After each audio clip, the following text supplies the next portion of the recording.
وہ بچپن کے دن آج بھی مجھے یاد ہیں۔ میں اپنی ماں کے ساتھ بازار گیا ہوا تھا تو ایک دکان میں کلائی پہ باندھنے والی ایک گھڑی پر میرا دل آ گیا۔ میں نے ماں سے ضد کی، ماں مجھے گھڑی خرید کر دیں، لیکن گھڑی مہنگی ہونے کی وجہ سے ماں نہ دلوا سکیں اور میں ضد کرتے کرتے روتے روتے ماں کے ساتھ گھر آ گیا اور گھر آتے ہی گھر سر پر اٹھا لیا۔ اس وقت کی خوش قسمتی یہ تھی کہ والد محترم گھر میں موجود نہیں تھے، ورنہ اتنا شور مچانے کی مجال ہی نہ ہوتی اور گھڑی کی حسرت صرف حسرت ہی رہ جاتی۔ پر تقدیر کو کچھ اور ہی منظور تھا۔ پھر ہوا کچھ یوں کہ ماں نے کھانا دیا اور ہم نے انکار کے ساتھ کھانا بھی اٹھا مارا۔ وہاں ماں کو تھوڑا غصہ آیا اور آخر کہہ ہی دیا، نہیں کھانا تو نہ کھاؤ، مرو جا کر کہیں، تمہارے نخرے اٹھانے کے لیے ہمارے پاس اتنے پیسے نہیں ہیں، دفع ہو جاؤ، مجھے دوبارہ اپنی شکل مت دکھانا۔ تو انا بھی میرے اندر بہت تھی، کیونکہ چھوٹا تھا اور چھوٹے بچوں میں انا کچھ زیادہ ہی ہوتی ہے۔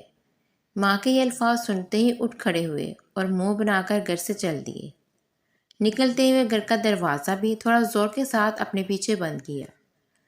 6 سے 7 گھنٹے میں نے گھر سے باہر جتنی بے فکری سے گزارے، شاید ماں نے اپنی زندگی کے سب سے تکلیف دہ گھر کے اندر گزارے ہوں گے۔ اس بات کا اندازہ اس وقت مجھے ہوا جب میں نے ایک مسجد کے اسپیکر سے اپنی گمشدگی کا اعلان سنا تو میں نے گھر کی جانب رخ کر لیا۔ راستے میں میرا پھپھی ذات ملا جو مجھے ہی ڈھونڈنے نکلا تھا، مجھے گھر لے گیا۔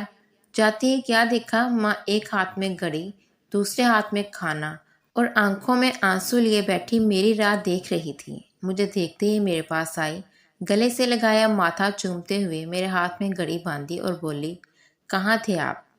تم نے دوپہر سے کھانا بھی نہیں کھایا، کیا حشر کر لیا تم نے اپنا؟ کہتی تھی اگر میں مر جاتی تو پھر آپ کی گھڑی کی خواہش پوری نہیں ہوتی، یہ لو گھڑی جو آپ نے پسند کی تھی۔ یہ سنتے ہی میری آنکھوں سے بے تحاشا آنسو نکل آئے۔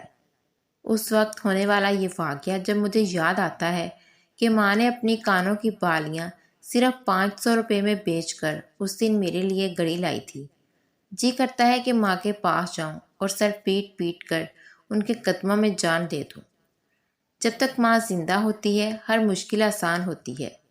یہ ماں کا پیار بہت خالص ہوتا ہے، اس لیے ماں کے لیے سب کو چھوڑ دینا، لیکن سب کے لیے ماں کو کبھی نہیں چھوڑنا، کیونکہ جب ماں کو رونا آتا ہے تو فرشتوں کو بھی رونا آ جاتا ہے۔